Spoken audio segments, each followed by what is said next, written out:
Hola, ¿cómo estás? ¿Cómo va tanto tiempo? Eso, un Si montón. te digo te extrañaba, no me vas a creer, pero sí, los extrañaba a los dos, allá en la tercera también. Así que, no, en serio, los extrañaba. Nosotros también, porque no tenemos los textos, porque no tenemos esa ¿Viste? hermosa excusa para hablar de libros que nos encanta. Por lo general queremos que sea otro día y me dijiste martes, dije sí, venga un martes de club de lectura, ¿por qué no? Y más si me propones a Lucía Berlín. Lucía Berlín. La conocí de grande, la conocí con lo que es su libro más destacado, que en realidad, ay, se me fue el nombre. El manual para las mujeres de la limpieza. Exacto. Que es una compilación de relatos y bueno, tiene varios. En realidad Lucía fue descubierta tardíamente, no fue descubierta tardíamente, pero como hubo un relanzamiento de su obra ya más de grande y la revitalizaron, que más o menos lo que también pasó en su momento cuando trajimos a Chiver. Exacto. Chiver fue un autor importante, pero en su momento como que son esos autores que pasaron 20, 30 años y como que necesitaban que un editor o gente de la literatura empezara a darle como una lectura fresca de su obra como para empezar a revitalizarlo. Me parece que...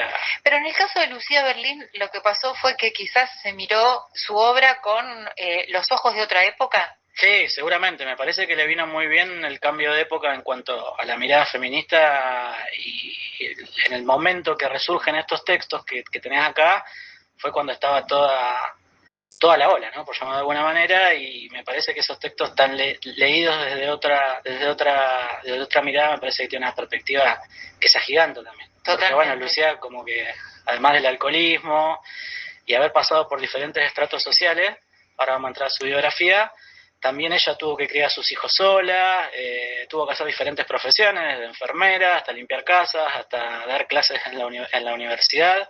Entonces como que muestra un abanico bastante amplio de lo que tuvieron que pasar las mujeres en diferentes momentos de su vida y me parece que eso le dio un significado, resignificó su obra. Totalmente. Como bien decías, Lucía Brown Berlín, conocida como Lucía Berlín, fue escritora estadounidense. Nació el 12 de noviembre de 1936 y paradójicamente o no, falleció el mismo día, un 12 de noviembre, pero de 2004 en California. No sé, esas cosas, esas paradojas de la vida, no sé si es que dicen algo, pero bueno. Lo llaman destino, pero bueno. Sí, lo llaman destino algunos, tenés razón. Ahí está. Sí, tuvo una vida complicada, como bien decías vos,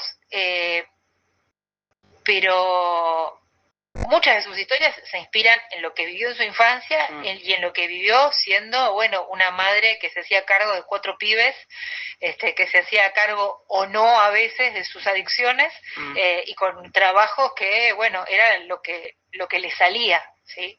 Hay un relato, perdón, en el manual de una historia con su hijo tremenda. Que su hijo... Spoilea. ¿Estás autorizada a spoilear todo? Sí, obviamente. Su hijo cuando la trata de rescatar de su alcoholismo, ¿no? Lo mandaba a su hijo que comprara alcohol y el hijo y el pibe tratando de rescatar a la madre de esa situación. Está contado con una crueldad, pero o con una crudeza, mejor dicho, pero también desde un lugar de dulzura, si querés, que me parecía como esa combinación rara en ese texto. A mí me parece que también, como hablábamos hoy de Chiver, me parece que son autores y autores que mostraron, porque en ese momento que pasaba en Estados Unidos se trataba de implantar una visión del modelo americano, del modelo de familia ejemplar, que hasta hoy no sé si hoy ya tiene tanto peso, pero durante los 90, 2000, como que había un modelo de familia, de conductas, y donde todas estas problemáticas estaban escondidas bajo de la alfombra. Me parece que Lucía Berlín lo que tiene es que además de la crudeza con que muestra o instala a los personajes y los muestra en ese contexto de determinadas problemáticas, también está haciendo una crítica al modelo y además tiene textos que también pintan la sociedad, o sea, cómo describe desde, no sé, los parques, las salas donde se juntan la gente a tomar cócteles o los hábitos que tiene la gente, me parece fantástico Porque bueno, está hablando de una sociedad también. Entonces, y de una sociedad que en el caso de Lucía, como vamos a seguir después indagando en la biografía, ella empezó perteneciendo a una clase social alta, claro, y después como que fue perdiendo ese estatus, entonces, y ella empezó también a padecer su alcoholismo, y me parece que también esto de empezar a ver cómo construir desde lo autobiográfico también, ¿no? Cómo podés dar cuenta de lo que te pasa, y cuando la literatura también es un poco de exorcizar o dejar sentado lo que atravesó ella. Lucía Berlín. No sé si querés que leamos algo del texto, ¿sí? ¿Te parece? Antes, para terminar, para leer algunos títulos, yo recomiendo que ingresen al manual y a los demás. Y este libro también particularmente, que estaba ahí al final de la biografía, fue un libro premiado. Como que con el que ella de alguna manera como que tuvo su reconocimiento, a pesar de que la obra después como que tuvo otra manera de ser vista. Pero me parece un texto que yo siempre los doy en los talleres porque es como el modelo de texto.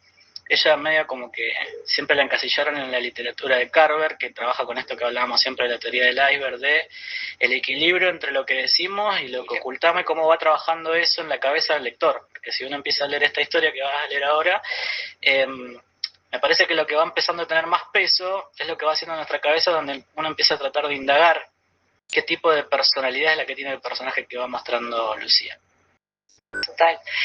Bueno, vivió bastante tiempo en Santiago, en realidad su adolescencia, en Chile. Su papá era un ingeniero de minas y por eso anduvo en estos lugares como en Kentucky, Montana, Chile, bueno, en El Paso, Nueva York, México, California, bueno, como consecuencia después de su devenir en la vida, pero como bien decías vos, a propósito de el trabajo de su papá, le había dado un lugar allí hasta su adolescencia, pues se fue temprano de su casa, huyó un poquito de esa situación para caer en manos de su primer marido, que es bastante violento, por cierto. Sí, tuvo 4 matrimonios y también tuvo varias profesiones, por eso también yo esto lo doy a propósito de cuando en los talleres tratamos de ver cómo materializamos nuestros oficios en tanto a la escritura. Entonces, bueno, el texto se llama Mi Jockey y va a dar cuenta un poco de lo que vive una enfermera y qué trama trata de sembrarnos Lucía en el texto mismo. Pero tuvo varias profesiones, fue docente universitaria, estuvo cuidando a chicos, ayúdame a hacer memoria. Trabajaba en una lavandería. Trabajó en una lavandería y trabajó también en la parte de emergencias de un hospital. Exactamente. Y dice así el texto. Me gusta trabajar en urgencias, por lo menos ahí se conocen hombres. Hombres de verdad, héroes, bomberos y jockeys. Siempre vienen a la sala de urgencia. Las radiografías de los jinetes son alucinantes. Se rompen huesos constantemente, pero se vendan y corren la siguiente carrera. Sus esqueletos parecen árboles, parecen brontosaurios reconstruidos, radiografías de San Sebastián. Suelo atenderlos yo, porque hablo español y la mayoría son mexicanos. Mi primer jockey fue Muñoz. Dios, me pasó el día desvistiendo a la gente y no es para tanto. Apenas tarda unos segundos. Muñoz estaba allí tumbado, inconsciente, un dios azteca en miniatura. Pero con aquella ropa tan complicada fue como ejecutar un elaborado ritual. Exasperante, porque no se acababa nunca, como cuando Millina tarda 3 páginas en quitarle el kimono a la dama. La camisa de raso morado tenía muchos botones a lo largo del hombro y en los puños que rodeaban sus finas muñecas. Los pantalones estaban sujetos con intrincados lazos, nudos precolombinos. Sus botas olían a estiércol y sudor, pero eran tan blandas y delicadas como las de Cenicienta. Entre tanto él dormía, un príncipe encantado. Empezó a llamar a su madre incluso antes de despertarse. No solo me agarró de la mano, como algunos pacientes hacen, sino que se colgó de mi cuello, sollozando, mamacita, mamacita. La única forma de que consistiera que el doctor Johnson lo examinara fuera acunándolo en mis brazos como un bebé. Era pequeño como un niño, pero fuerte, musculoso. Un hombre en mi regazo. ¿Un hombre de ensueño? ¿Un bebé de ensueño? El doctor Johnson me pasaba una toalla húmeda por la frente mientras yo traducía. La clavícula estaba fracturada, había al menos 3 costillas rotas, probablemente una conmoción cerebral. No, dijo Muñoz, debía correr en las carreras del día siguiente. Llévelo a rayos X, dijo el doctor Johnson. Puesto que no quiso tumbarse en la camilla, lo llevé en brazos por el pasillo, estilo King Kong. Muñoz sollozaba, aterrorizado, sus lágrimas me mojaron el pecho. Esperábamos en la sala oscura al técnico de rayos X. Lo tranquilicé igual que habría hecho con un caballo. Calmate, lindo, calmate, despacio, despacio. Se aquietó en mis brazos, resoplaba y roncaba suavemente. Acaricié su espalda tersa. Se estremeció, lustrosa, como un lomo de un potro soberbio. Fue maravilloso. Lucía Berlín. Bueno, Mi jockey. ahí me parece que lo que hablamos, me parece interesante pensar en cuanto nosotros agarramos y decimos, un texto concretamente está marcando un mapa de lectura determinado, y cuando nosotros empezamos a hacer como diferentes capas de lectura y empezamos a indagar y a tensar un poco el hilo de la lectura, van surgiendo varias cosas. Primero, me parece que un texto tan breve, que esté tan cargado de significado, me parece que eso habla un poco del trabajo minucioso de poda, por llamarlo de alguna manera, y de entender también los relatos. Yo he leído el relato más largo de Lucía, pero de entender los relatos también como una pequeña maquinaria donde está todo pensado hasta el último detalle. Y si uno piensa y empieza a indagar acá, puede estar pensando, ¿de qué está hablando esa enfermera? O sea, está hablando concretamente de atender a los jockeys, está hablando de la maternidad, cuando el hombre lo ve como si quiere, como un niño. Está hablando de la verdadera vocación de una persona, casi siendo la madre de cada uno de los adultos que vengan casi muertos, con los huesos astillados, y lleguen a la sala de emergencia, o siendo esa persona que va a acompañar hasta los últimos segundos de vida de una persona, o incluso también pensarlo en un tono, si quiere, más perverso, en que la mujer está haciendo uso de esa potestad que tiene alguien que trabaja en la salud, y tener una mirada un poco más perversa, incluso de utilizar eso de una manera más erótica para con la persona que está interactuando. Entonces, como que nos abre esas 3 posibilidades de lectura, y uno puede hacer la prueba de chequear eso y que las 3 funcionan. Y me parece que esa es la magia de los buenos escritores.